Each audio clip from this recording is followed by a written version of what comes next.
Hello students, welcome to the Spandan Academy, class 4th, subject Maths. Today we are reading chapter 4. The name of the chapter is Tick Tick Tick. Pampose and Sazia were discussing whose home is farther from school. पंपोस और साजिया बातें कर रहे थे कि उनमें से किसका घर ज़्यादा दूर है। देखिए, I have to walk for 5 minutes to reach school. पंपोज कहता है, मुझे स्कूल पहुंचने के लिए 5 मिनट पैदल चलना पड़ता है। अब साजिया कहती है, I just walk for 2 minutes to reach school. मुझे स्कूल पहुंचने के लिए सिर्फ 2 मिनट पैदल चलना पड़ता है। अब पंपोज कहता है, it is impossible, your home is father from school.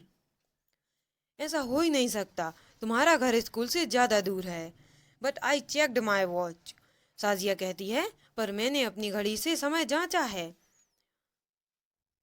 फिर साजिया कहती है, I start for school eight 7 o'clock। मैं स्कूल जाने के लिए 7 बजे निकलती हूँ। देखिए, ये घड़ी में भी टाइम दिखाया गया है। इसमें 7 बज रहे हैं। When I reach school, the minute hand points at 2। Sajiya कहती है, जब मैं स्कूल पहुंचती हूँ तब मिनट की सुई 2 पर होती है। So, shouldn't it be 2 minutes past 7 और 7:02? तो इसका मतलब हुआ 7:02 या 7:02। तो अब पंपोज कहता है, you are wrong, you reach school at 7:10। पंपोज कहता है, तुम गलत हो, तुम तो 7:10 पर स्कूल पहुंचती हो। कैसे? How? Can you see these thin lines between the numbers? अब पंपोज कहता है, क्या तुम संख्याओं के बीच में ये पतली रेखाएं देख रही हो? Yes, so what? हाँ, तो क्या? The minute hand moves across 10 lines after 12, so it is 10 minutes past 7 और 7:10। देखो, 12 से 2 तक यहाँ 10 रेखाएं हैं, इसलिए यह 7:10 होता है।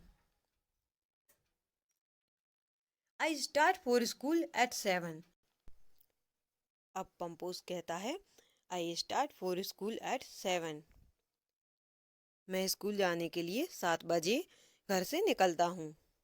I reach at 7:05, see the minute hand moves across 5 lines. मैं 7:05 पर स्कूल पहुँचता हूँ। देखो, मिनट की सुई 5वीं रेखा पर है। इसमें दिखाया भी गया है, ये 7 बजे वह घर से निकलता है और इस पर वह स्कूल पहुँचता है। इसमें 7:05 हो रहे हैं। Practice time. Number 1, 3 friends read time from a clock. Who is right? यहाँ दिया गया है कि 3 दोस्त किस तरह घड़ी में समय देखते हैं, बताओ कौन ठीक है। अब हमें ये तालिका देखकर बताना है कि किसने सही समय बताया है। तो देखो, इस घड़ी में वैसे 3 बज रहे हैं, लेकिन चीकू बताता है कि 12:03 हो रहे हैं, जो कि गलत है। बिट्टू कहता है 12:15, ये भी गलत है। पिंकी ने कहा 3 बजे हैं, ये पिंकी सही है। Pinki is right. Then next watch में 5:35 हो रहे हैं, तो चीकू कहता है कि 7:25 हो रहे हैं, तो चीकू रॉन्ग है। And Vittu tells 5:07, he is also wrong, यह भी गलत है। पिंकी कहती है 5:35 हो रहे हैं, पिंकी अगेन राइट है। नेक्स्ट वॉच में 7:15 हो रहे हैं। चीकू कहता है 3:35 हो रहे हैं। चीकू फिर से गलत। बिट्टू कहता है 7:03 हो रहे हैं। बिट्टू भी गलत। पिंकी कहती है 7:15 हो रहे हैं। पिंकी फिर से राइट। तो पिंकी को घड़ी देखना आता है। पिंकी ने हर बार समय सही बताया। Number second is show the following times in the clock. Means नीचे लिखे समय को घड़ी में दिखाओ। देखो, अब आप घड़ी देखना सीख गए हैं तो आप इसको अपनी बुक में फिल कर सकते हैं। देखिए, इसमें 3:10 हमें दिखाना है। तो जो हमारी छोटी सुई आएगी वह हमारी 3 पर आएगी। और जो देखिए, हम इसमें आपको ड्रॉ करके दिखाते हैं। एक देखो, ये जो हमारी छोटी वाली सुई आएगी वो यहाँ पर आएगी और जो बड़ी वाली सुई आएगी वो हमारी 2 पर आएगी। देखिए, ये थोड़ा वॉच से बाहर निकल गया है बिकॉज वॉच थोड़ी छोटी है। तो हमारी जो छोटी वाली सुई है वो 3 पर आएगी, जो बड़ी वाली सुई है वो हमारी 2 पर आएगी। मीन्स 3:10 हो रहे हैं। ऐसे ही हम इन क्लॉक्स में भी टाइम दिखा सकते हैं। Do you like sky watching? If yes, then this one should interest you. क्या तुम्हें आसमान को देखना अच्छा लगता है? यदि हाँ, तो तुम्हें इसमें बहुत मजा आएगा। A, at what time does the sun rise at your place? तुम्हारे यहाँ सूरज किस समय निकलता है? देखिए, सूरज निकलने का टाइम डेली अलग अलग होता है। गर्मियों में सूरज जल्दी निकल आता है और सर्दियों में सूरज देर से निकलता है। B, when does the sunset? सूर्यास्त किस समय होता है? सूर्यास्त का समय भी अलग अलग होता है। Does the sun rise and set at the same times every day? क्या हर दिन सूर्योदय और सूर्यास्त का समय एक जैसा रहता है? नहीं, हर दिन सूर्योदय और सूर्यास्त का समय एक जैसा नहीं रहता। हर दिन सूर्य अलग अलग समय पर निकलता है और अलग अलग समय पर ही अस्त होता है। Look at a newspaper and see the time of sunrise and sunset in different months. अखबार को देखो और उसमें देखो कि अलग अलग महीनों में सूर्योदय कब होता है और सूर्यास्त कब होता है। देखिए, अखबार में सूर्योदय का और सूर्यास्त का समय दिया रहता है, तो हम अखबार में देखकर ये सीख सकते हैं, अर्थात जान सकते हैं कि सूर्योदय कब और सूर्यास्त कब होता है। Look at the photo and gas the time at this place. Photo को देखो और अंदाजा लगाओ कि इस जगह पर क्या समय हुआ होगा। This photo was taken in Paris, France. यह फ्रांस के पेरिस शहर की किसी जगह की फोटो है। In Paris the sun sets after 9 PM at night during summer. इस जगह गर्मियों में सूरज रात के 9 बजे के बाद अस्त होता है। This photo was taken at night but in winter it becomes dark here bye 4 PM in the evening. देखिए, ऊपर बनी फोटो रात के वक्त खींची गई है, लेकिन सर्दियों में यहाँ शाम 4 बजे ही अंधेरा हो जाता है। ये फोटो फ्रांस के पेरिस की है। फ्रांस हमारे देश जैसा ही एक देश है दुनिया में। फ्रांस एक देश है, उसके पेरिस प्लेस की यह फोटो है। यहाँ पर गर्मियों में रात को 9 बजे के बाद सूर्यास्त होता है और सर्दियों में शाम के 4 बजे ही सूर्यास्त हो जाता है। Number 3 is find out. पता करो। How long will it take the minute hand to move from? पहली घड़ी में दिखाए गए समय से दूसरी घड़ी में दिखाए गए समय तक पहुंचने में मिनट की सुई को सरकने में कितना वक्त लगेगा? देखो, अब इसमें दिया है फर्स्ट घड़ी में 3:35 हो रहे हैं। इसे 3:50 तक पहुंचना है, तो इसे लगभग 15 मिनट का समय लगेगा। देन बी में 3:50 40 मिनट हो रहे हैं इसे 4 बजे तक पहुंचने में। इसे 20 मिनट का समय लगेगा। जो नंबर सी वाली हमारी वॉचेस हैं उनमें से एक में 6:05 हो रहे हैं। इसे 6:15 तक पहुंचने के लिए 10 मिनट का समय तय करना होगा। किसे? मिनट की सुई को। एंड डी फर्स्ट क्लॉक में 7:10 हो रहे हैं। इसे 7:45 तक पहुंचने के लिए 35 मिनट्स चलना होगा। किसे? मिनट की सुई को। Draw where the hands will be. घंटे और मिनट की सुई कहाँ होगी बनाओ। देखिए ये फिर से हमें घड़ियाँ दी गई हैं। इनमें हमें समय दर्शाना है। ए में दर्शाना है हमको 20 मिनट्स आफ्टर 6 o'clock, 6:20 पर। तो देखिए जो हमारी छोटी वाली सुई होगी वो 6 पर आ जाएगी और जो हमारी मिनट वाली अथवा बड़ी वाली सुई होगी वह हमारी 4 पर आ जाएगी। ऐसे ही बी वाले में 8 मिनट्स आफ्टर 8 o'clock, इसमें हमारे 8:30 दिखने चाहिए। तो जो हमारी घंटे वाली या छोटी वाली सुई है वह 8 से थोड़ा आगे होगी, 8 और 9 के बीच में होगी। और जो हमारी मिनट वाली सुई है वह 6 पर होगी। ऐसे ही आप सी और डी में टाइम को दिखा सकते हैं।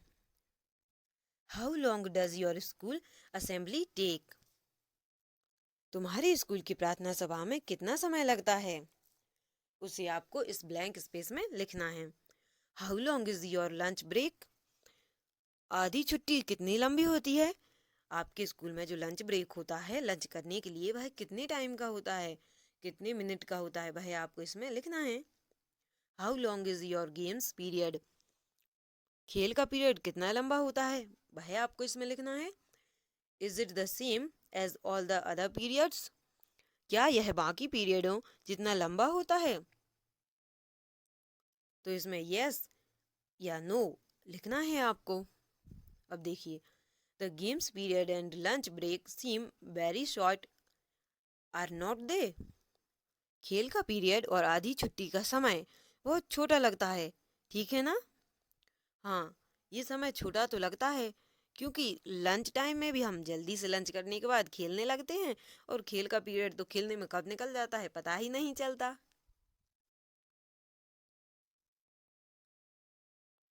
How many minutes can these activities take. Make a guess and then check at home. नीचे लिखे कार्यों को पूरा होने में कितना समय लगेगा पहले अंदाजा लगाओ। अपने अंदाजे को फिर घर पर जांचो। देखो फर्स्ट पिक्चर में दिया गया है बॉइलिंग 1 लीटर मिल्क, 1 लीटर दूध को उबालना। इसमें कितना समय लगता है ये हम घर पर चेक कर सकते हैं। देन सेकंड पिक्चर में दिया गया है फिलिंग अ बकेट, एक बाल्टी को भराने में कितना समय लगता है। स्वीपिंग योर रूम, अपने कमरे में झाड़ू लगाना, तो उसमें कितना समय लगता है ये भी आपको घर में ही चेक करना होगा। देन हमारा आता है एक्टिविटी टाइम, अर्थात करके देखो। इन 1 minute how many times can you. तुम 1 मिनट में कितनी बार यह कर सकते हो।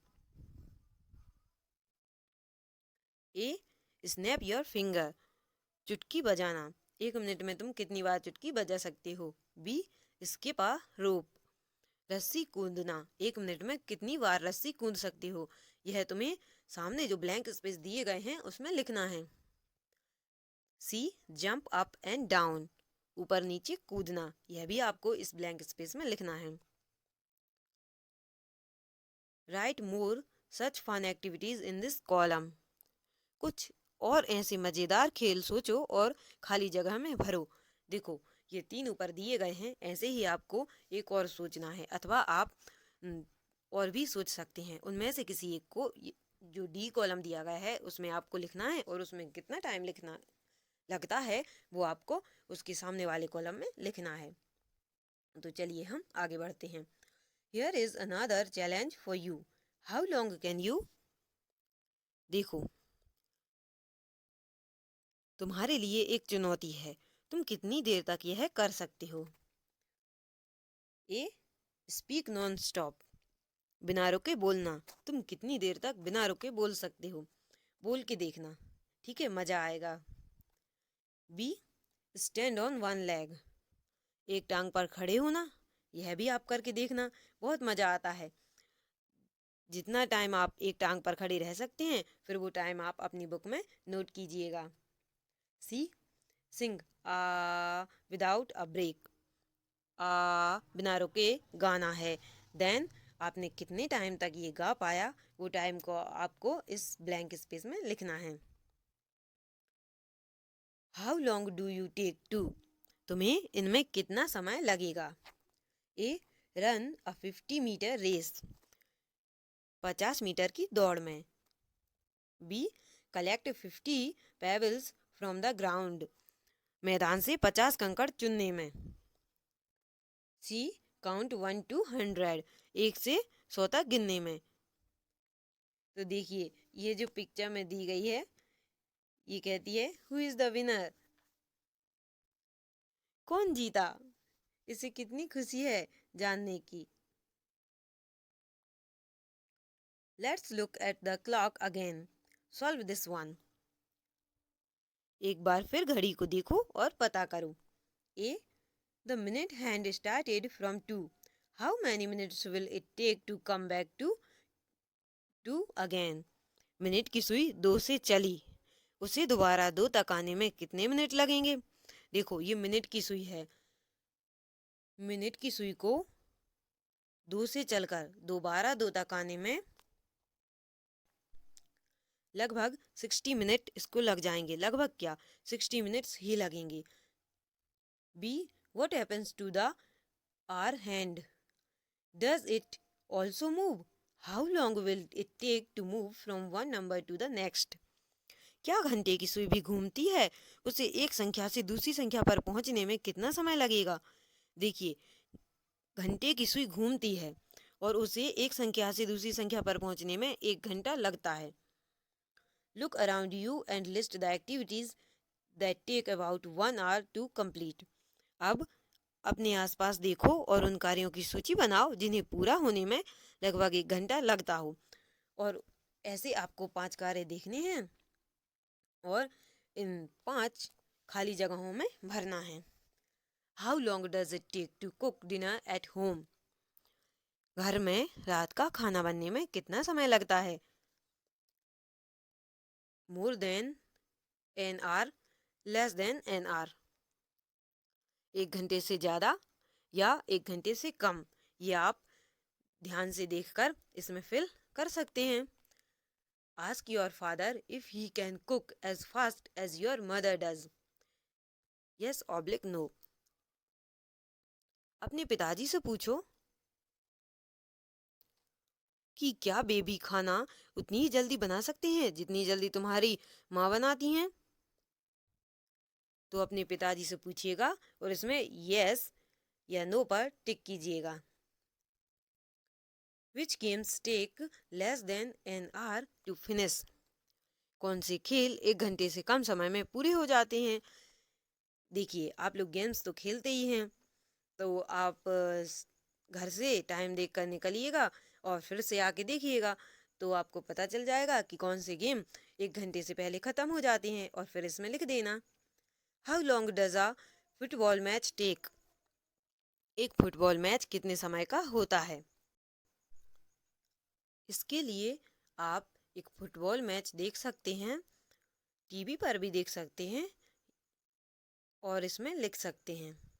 तो चलिए हम आगे बढ़ते हैं। रानीज डायरी, रानी की डायरी।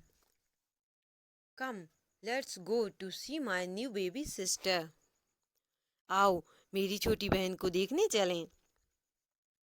माँ, I have brought sweets for Muniya, माँ मैं मुनिया के लिए मिठाई लाई हूँ।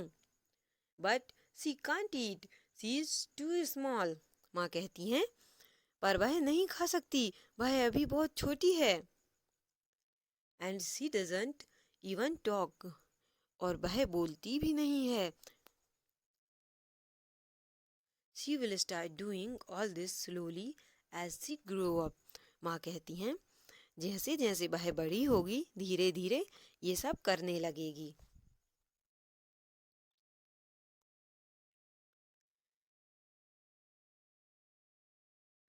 I will note down in my diary when she first starts talking, eating, walking. देखिए ये रानी है.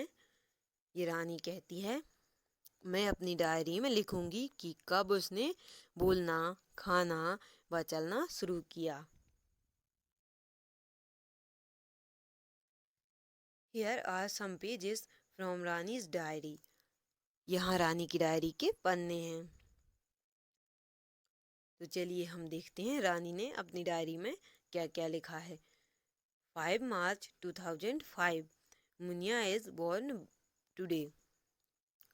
5 मार्च 2005 को मुनिया आज पैदा हुई. 15 September 2005 Muniya got her first tooth. 15 सितंबर 2005 मुनिया का पहला दांत निकला. 10 November 2005 मुनिया सेट अप. 10 नवंबर 2005 मुनिया ने बैठना सीखा.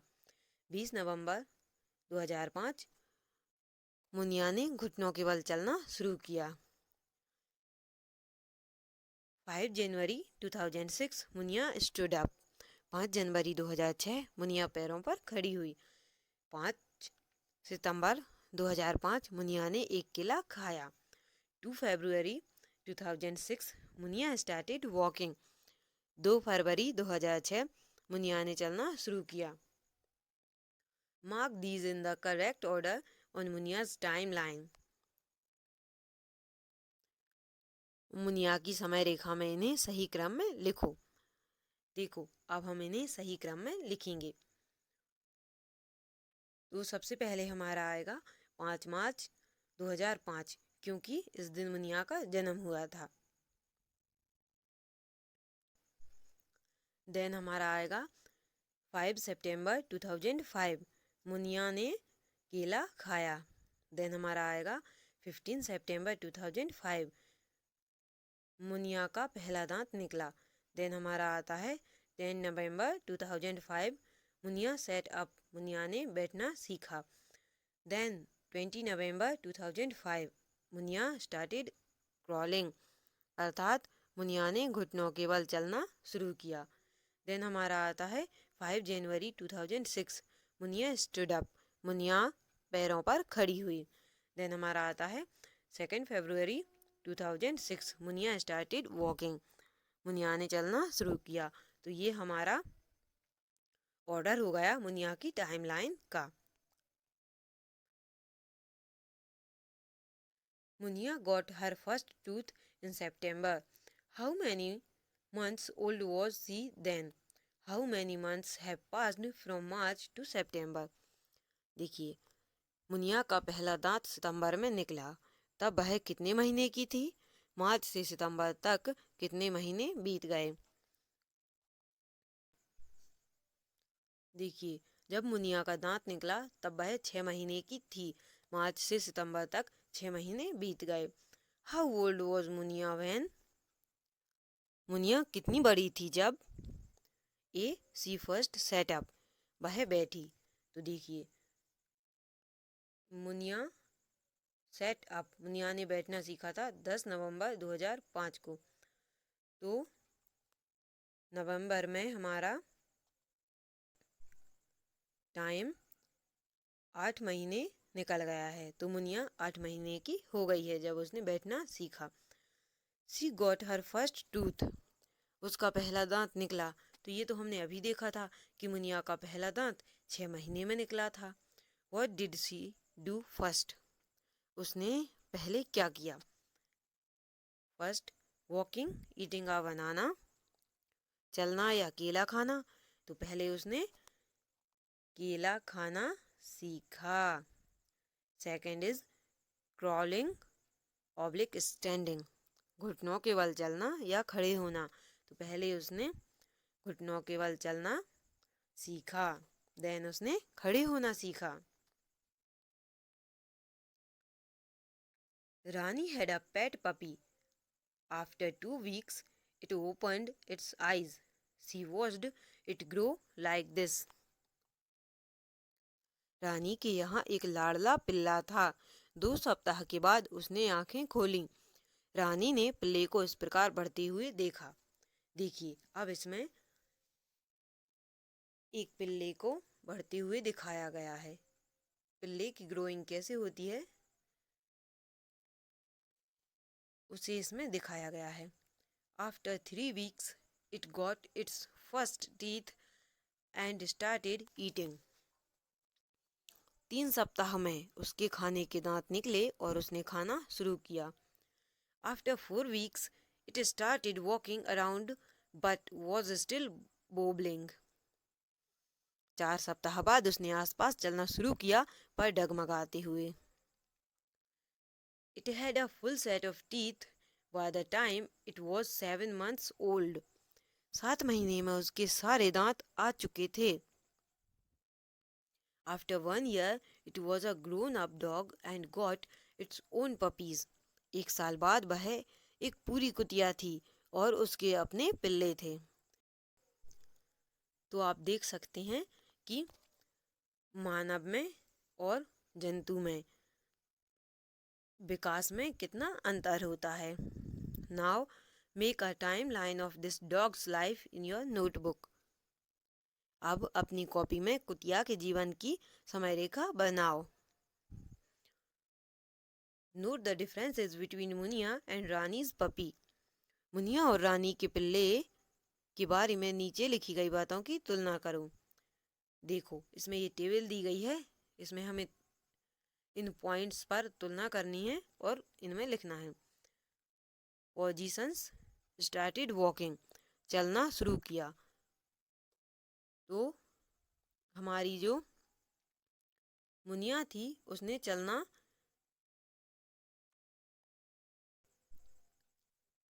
12 मंथ में शुरू किया था। पपी ने 4 वीक्स में चलना शुरू कर दिया था। Ate food for the first time. पहली बार खाना खाया। तो हमारी मुनिया ने पहली बार खाना खाया था 6 मंथ में, जब उसने पहली बार केला खाया था। और पपी ने 3 वीक्स में खा लिया था 3 महीने बाद खा लिया। Got the first tooth. शुरुआती दांत निकले। तो जो हमारी मुनिया थी उसके शुरुआती दांत 6 महीने में निकले थे। जो पपी है उसके शुरुआती दांत 3 सप्ताह में ही निकल आए थे। तो इस प्रकार हमारी यह टेबल कंप्लीट हो गई है। आप इसको बुक में नोट करिएगा। फाइंड आउट, पता करो। Do all animals grow at the same speed? क्या सभी जंतु एक बराबर तेजी से बड़े होते हैं? नहीं, सभी जंतु एक बराबर स्पीड से बड़े तो नहीं होते। सबका बढ़ने का टाइम अलग अलग होता है। Discuss about the growth of, उनके बढ़ते जाने के बारे में बातचीत करो। देखो, अ hen, एक मुर्गी, कितना टाइम लेती है बड़ा होने में। अ काऊ, एक गाय, कितना टाइम लेती है। अ बर्ड, एक चिड़िया, कितना टाइम लेती है। इन सब को बड़ा होने में जितना टाइम लगता है वो हमें देखना है। Draw pictures of the baby animal and the big animal. एक नन्हे जंतु और बढ़े हुए जंतु का चित्र बनाओ। देखिए, इन पिक्चर्स में हमें इनके दादाजी को दिखाया गया है। तो हम देखते हैं कौन किसके दादाजी हैं। Elephant, Appu's grandfather 95 years old. Appu हाथी के दादाजी 95 वर्षीय, अर्थात ये हाथी के दादाजी हैं। इनकी उम्र है 95 वर्ष। चूचू रैट्स ग्रैंडफादर 2 years old. चूचू चूहे के दादाजी 2 वर्षीय। Rani's grandfather 70 years old. रानी के दादाजी 70 वर्षीय। How much older is Appu's grandfather than Rani's grandfather? Appu के दादाजी रानी के दादाजी से कितने बड़े हैं? अप्पू के दादाजी रानी के दादाजी से 25 वर्ष बड़े हैं। हम इसमें 95 माइनस 70 कर देंगे तो हमें 25 प्राप्त हो जाएगा। Will Chuchu's grandfather ever grow as old as Appu's grandfather? क्या चूचू के दादाजी कभी अप्पू के दादाजी जितने बड़े होंगे? नहीं, इतने बड़े चूचू के दादाजी नहीं हो सकते क्योंकि चूहों की इतनी उम्र नहीं होती है। How much younger is Chuchu Rat's grandfather than Rani's grandfather? चूचू चूहे के दादाजी रानी के दादाजी से कितने छोटे हैं? तो हम इसके लिए 70 माइनस 2 करेंगे तो हमें 68 प्राप्त हो जाएगा। इट मीन्स चूचू चूहे के दादाजी रानी के दादाजी से 68 वर्ष छोटे हैं। Holidays are fun. छुट्टियों में मौज मस्ती। Atif's holidays had begun. Atif की छुट्टियां शुरू हो गई हैं। He was very excited. वह बहुत खुश है। He had made some wonderful plans and wanted to tell his cousin Sabana. उसने छुट्टियों के लिए कुछ मज़ेदार योजनाएं बनाई हैं जिन्हें वह अपनी चचेरी बहन सबाना को बताना चाहता है। So he wrote her a letter. इसलिए उसने सबाना को एक पत्र लिखा। देखिए, अब हम आतिफ का पत्र देखते हैं और सीखते हैं कैसे पत्र लिखते हैं। देखिए, इसमें ये यहाँ पर डेट डाली गई है, ये यहाँ पर ये डेट डाली गई है। देन यहाँ से ये स्टार्ट किया गया है। डियर सबाना आपा, हेलो। अजमेर 1 मई 2006। प्यारी सबाना आपा, आदाब। How are you? I am fine here. आपा, आप कैसी हैं? मैं यहाँ ठीक हूँ। आपा, my holidays have started from today. I am going to my nanny's place on 5th May 2006. I will be back on 20 May 6. My school will reopen on 36/6. When does your school close? Why don't you come here? We will have great fun. आपा, आज से मेरी छुट्टियां शुरू हो गई हैं। School अब 30/6 को खुलेंगे। मैं 5 मई 6 को नानी के घर जा रहा हूँ। मैं 20 मई 6 को वापस आऊँगा। आपके स्कूल कब बंद होंगे? आप यहाँ क्यों नहीं आ जाती? हम मिलकर खूब मौज करेंगे। Bye for now.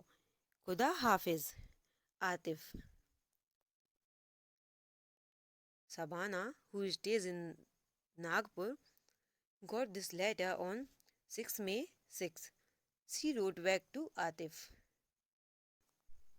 सबाना को, जो नागपुर में रहती है, यह पत्र 6 मई 2006 को मिला। उसने आतिफ को जवाब भेजा। Nagpur 7 May 2006। Dear Atif, hello. Nagpur 7 मई 2006। प्यारे आतिफ, सलाम। I am doing well here.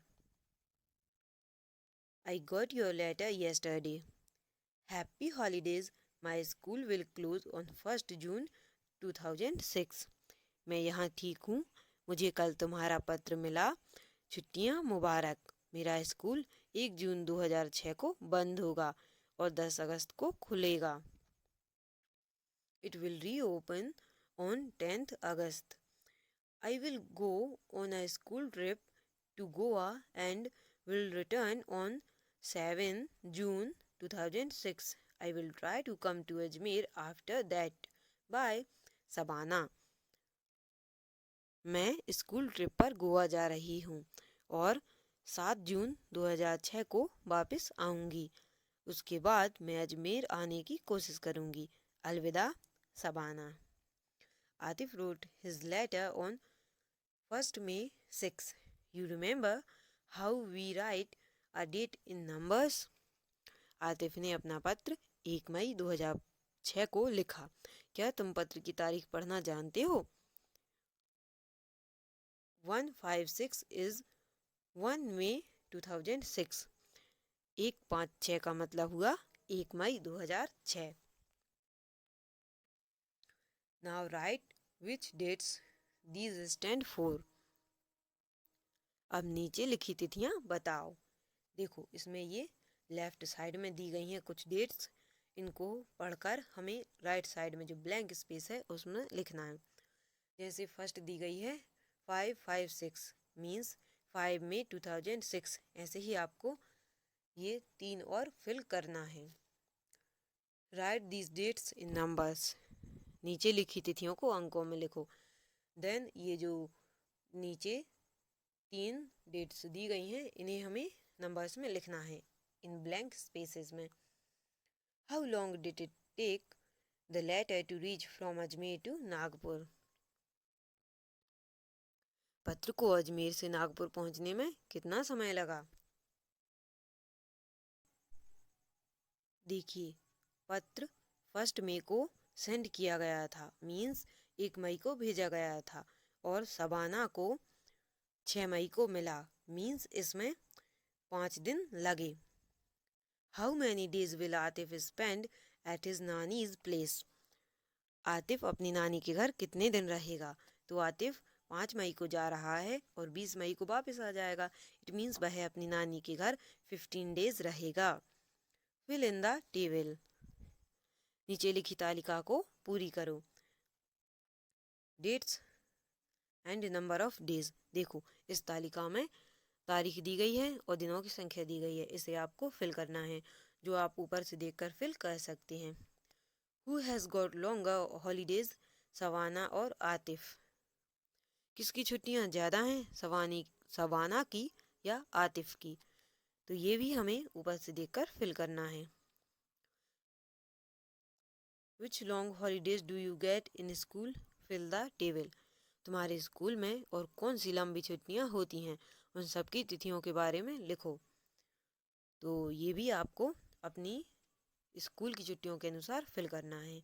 जैसे समर हॉलीडेज गर्मी की छुट्टियां कितनी होती हैं, कितनी तारीख से कितनी तक होती हैं, जहाँ से स्टार्ट होती हैं वो आपको फ्रॉम में लिखना है, जहाँ जितनी डेट तक होती हैं वो आपको टू में लिखना है और टोटल कितने डेज होती हैं वो आपको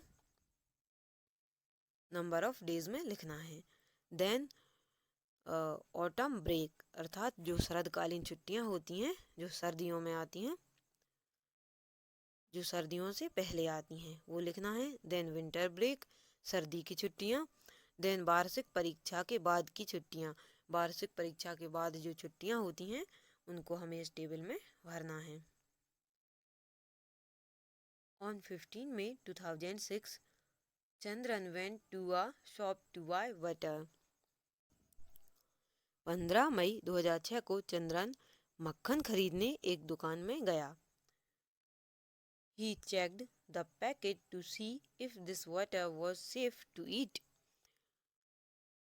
उसने मक्खन के पैकेट को अच्छी तरह जांचा, परखा और देखा कि मक्खन खाने लायक है या नहीं। It was written on the packet. उस पैकेट पर लिखा था best before 180 days from the date of packing. Packing की तिथि से 180 दिनों के भीतर खा लिया जाए।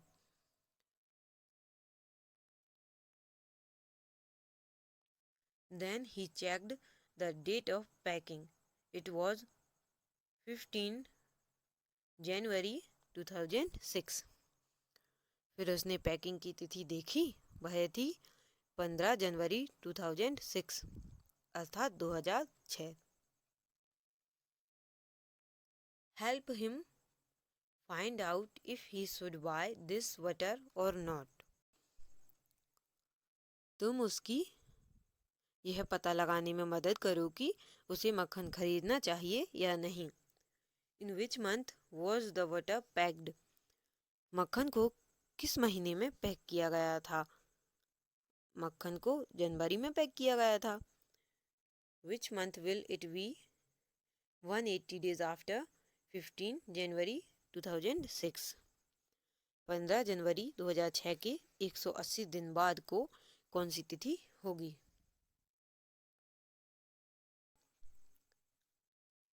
Can Chandran eat it on 15th May 2006? क्या चंद्रन 15 मई 2006 को मक्खन खा सकता है? हाँ, चंद्रन 15 मई 2006 को मक्खन खा सकता है। Do you ever check the date of packing of things you buy? जब तुम कुछ चीजें खरीदती हो तो पैकिंग की तिथि देखते हो? हाँ, हम तो देखते हैं और अब से आप भी देखिएगा।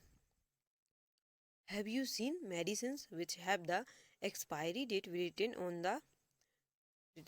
them? क्या तुमने दवाइयों पर अवधि समाप्त होने की तिथि लिखी देखी है? हाँ, हम तो चेक करके ही लेते हैं और चेक करके ही उन्हें खाते भी हैं।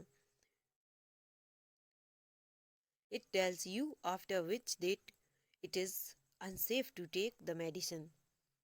समाप्ति की तिथि यह बताती है कि किस तिथि के बाद दवाई लेना हानिकारक हो सकता है। Now find out. पता करो। Which are the other things that come with an expiry date? और कौन कौन सी चीजें काल अवधि अर्थात समाप्ति तिथियों के साथ आती हैं? On a cough syrup it was written. खांसी के सिरप की बोतल पर लिखा था MFG डेट 7/3, उत्पादन तिथि 7/3। This shows it was made in July 2003. इससे पता चलता है कि दवाई जुलाई 2003 में बनाई गई। एक्सपायरी डेट 7/5, समाप्ति तिथि 7/5। Would it be safe to take the cough syrup in September 2005? क्या इस सिरप को सितंबर 2005 में लेना सेफ होगा? नहीं, इसे सितंबर 2005 में लेना सेफ नहीं होगा क्योंकि इसकी समाप्ति तिथि जुलाई 2005 है, इसलिए। Tutun missed the train. Tutun की रेल छूट गई। Tutun's school had closed for the summer holidays. Tutun का स्कूल गर्मियों की छुट्टियों के लिए बंद हो गया। He went to his grandma's place. वह अपनी नानी के घर गया। He met a lot of his cousins there. वहां वह अपने चचेरे भाई बहनों से मिला। He was enjoying himself and didn't want to go back home. उसे बहुत मजा आ रहा था और वह वापस घर नहीं जाना चाह रहा था। Tutun, pack your bag. The train leaves at 5:30 in the evening. Tutun, अपना सामान बांधो, गाड़ी शाम को 5:30 पर जाएगी। Oh no, we are going back so soon. I wish we miss our train. देखिए तुतुन कहता है, ओ नहीं, हम कितनी जल्दी वापस जा रहे हैं, काश हमारी रेल छूट जाए। Tutun and his parents reached at station at 5:15. But guess what? They had actually missed the train. देखिए तुतुन अपने माता पिता के साथ 5:15 पर स्टेशन पहुंचा, पर सोचो क्या हुआ होगा, उनकी रेलगाड़ी सचमुच छूट गई। Hooray! That means I am not going back today. देखिए हरी कितना खुश है। हुर्रे, मजा आ गया, इसका मतलब मैं वापस नहीं जा रहा हूँ। देखिए इसमें प्लेटफॉर्म नंबर 4 दिया गया है। इट मीन्स ये लोग प्लेटफॉर्म नंबर 4 पर हैं। Can you guess why they missed the train? क्या तुम सोच सकते हो कि उनकी गाड़ी क्यों छूटी। Actually, the train had left at 5:30 in the morning. असल में गाड़ी सुबह 5:30 पर चल दी थी। तुतुन's parents were upset. They asked the station master. Tutun के माता पिता परेशान थे। उन्होंने स्टेशन मास्टर से कहा, Our ticket says 5:30. देखिए, ये तुतुन के पिताजी हैं जो स्टेशन मास्टर से कह रहे हैं, हमारी टिकट पर तो 5:30 लिखा है। तो ये स्टेशन मास्टर कहते हैं, but sir this means 5:30 in the morning. लेकिन सर इसका मतलब है सुबह 5:30 पर। The railways will write 17:30 for 5:30 in the evening. Railway में शाम के 5:30 को 17:30 लिखा जाता है। ओ yes, how could I forget that. अब ये तुतुन के पिताजी हैं जो कह रहे हैं, ओ हाँ, यह तो मैं भूल ही गया था। देखिए, अब ये तुतुन है, ये पूछ रहा है व्हाई, क्यों। Because they use a 24 hour clock. देखिए, ये तुतुन जानना चाहता है कि शाम के 5:30 को 17:30 क्यों लिखा जाता है। तो इसकी माँ बता रही हैं, क्योंकि वहाँ 24 घंटे की घड़ी प्रयोग में लाई जाती है, इसलिए।